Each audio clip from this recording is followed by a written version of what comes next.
જો આપણે શિવાંશ બાપુનું કામ હોય છે કરે છે. બતાવ શિવાંશ બાપુ કેટલું કર્યું. સરસ સોનેરી કરી નાખ્યું, સરસ આખું રંગી દે. આમ તો જો તો શિવાંશ બાપુ એમાં કલર કરી નાખ્યો છે અને આપણે જુઓ કેટલું કામ વધાર્યું જો છે. અને હજી તો આમાં કામ વધશે. આપણે આ બધું કમઠાણ ભેગું કરીને બેઠા છીએ. આપણે આનું શું કરીશું એ તમને હું આગળ કહીશ.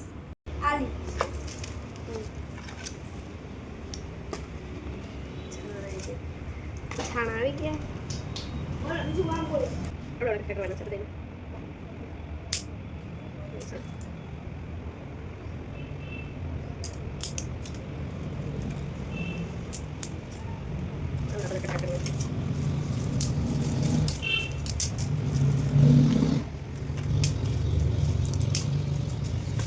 નારિયેળના છોતરા એમાંથી આપણે આવા કાઢી લઈશું. જેવા આવું બધું આપણે આટલા કૂણા છોતરા કાઢી લીધા છે અને આ રાખી દીધા છે.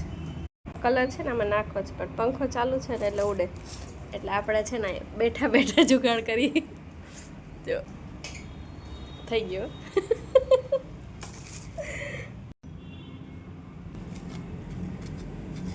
આ બધા ઓર્ગેનિક કલર જ છે. આ કલરની સુગંધ કેવી સરસ હોય.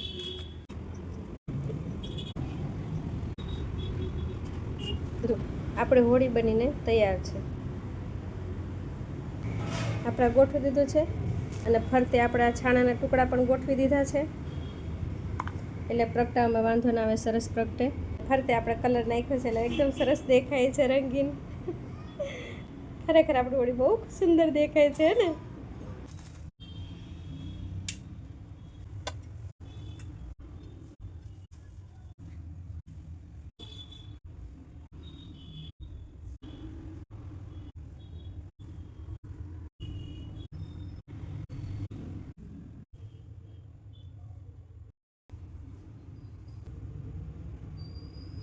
Oh, ready.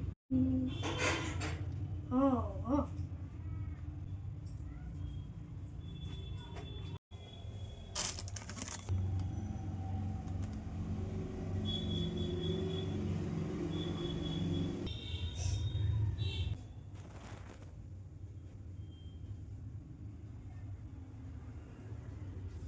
જુઓ રાધા રાણીની થાળી તૈયાર છે હોળીની. કેવી સરસ હાથમાં રાખી છે. જુઓ કેવા સરસ દુલ્હન જેવા તૈયાર થયા છે. હે ને હોળીની પૂજા કરાવી છે. રાધા રાણીની પહેલી હોળી છે.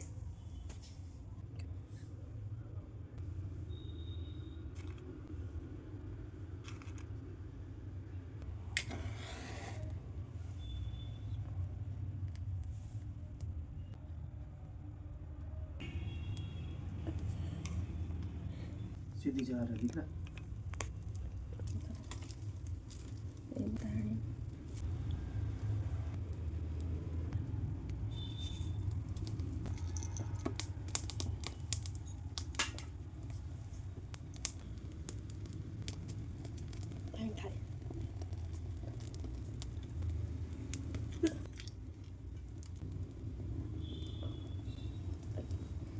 થર રાખો.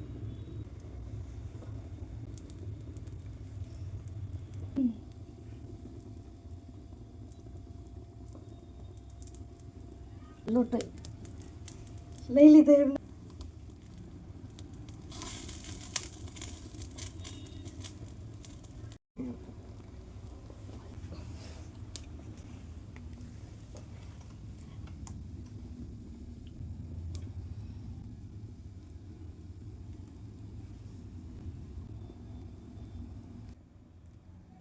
લાગે તો